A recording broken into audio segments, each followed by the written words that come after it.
parce que je viens de voir des vidéos qu'il a prises en énonçant les faits à sa manière. Donc comme vous le savez, dans chaque histoire, il y a plusieurs versions différentes.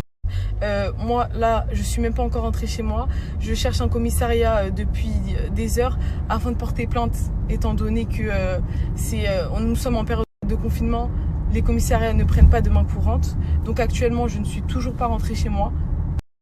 Maintenant, la main sur une femme, c'est un acte totalement ignoble et impardonnable et sous aucun prétexte justifiable. Là, je suis décidée à vous énoncer tout le déroulement des choses.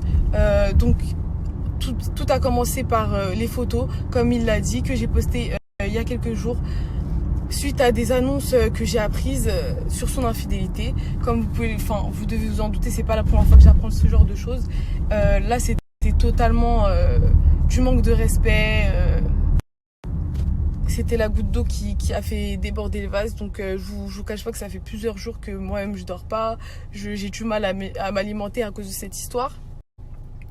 Et que lui, il vit sa meilleure vie avec ses amis. Donc on voit que 3 ans de relation pour lui, comme il dit, il crache pas dessus.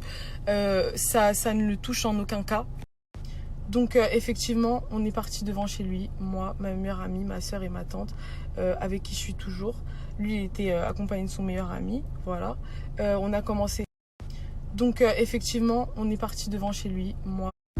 Du coup, quand je l'ai vu, directement, je l'ai affranchi, ce qui est totalement normal. Vous savez ce que c'est être en couple. La personne te trompe, être trahi, tu l'affranchis. Mais le pire dans tout ça, ce qui m'a fait vriller, c'est qu'il a inventé des choses sur moi en disant que moi, je l'avais trompé. Sans aucune preuve. Tout ça pour retourner encore une énième fois la situation. Donc j'ai vraiment pété un plomb. C'est vrai que je l'ai repoussé. Je lui ai parlé fort. J'étais près de son visage. J'ai bousculé son visage à 3 reprises. Mais des patates. Des patates. Moi, une petite femme comme ça, je vais mettre des patates à ce grand bonhomme. Donc lui, ce qu'il a fait, c'est que il peut même pas dire qu'il a agi sur la pulsion ou je ne sais quoi, parce qu'il a pris le temps d'ouvrir sa veste, de détacher ses boutons. Il savait très bien ce qu'il allait faire. Et il m'a étranglé de ses deux mains. De ses 2 mains, il m'a traîné.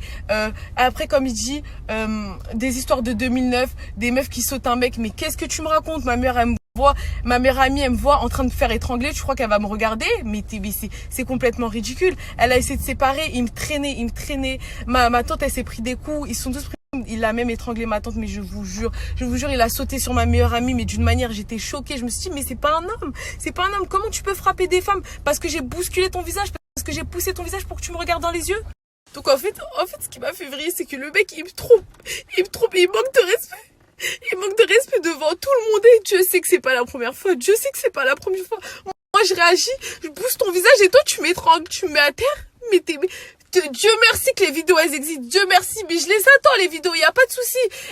Là j'ai pas pu porter plainte parce qu'il y a aucun comico qui sont ouverts. Toi, je suis sûre que t'es déjà parti porter plainte afin d'assurer tes arrières, mais c'est pas parce que t'es une personne connue que tu vas t'en sortir aujourd'hui, parce que poser la main sur une femme, c'est ignoble et jamais au grand jamais aucun acte ne peut justifier cette haine.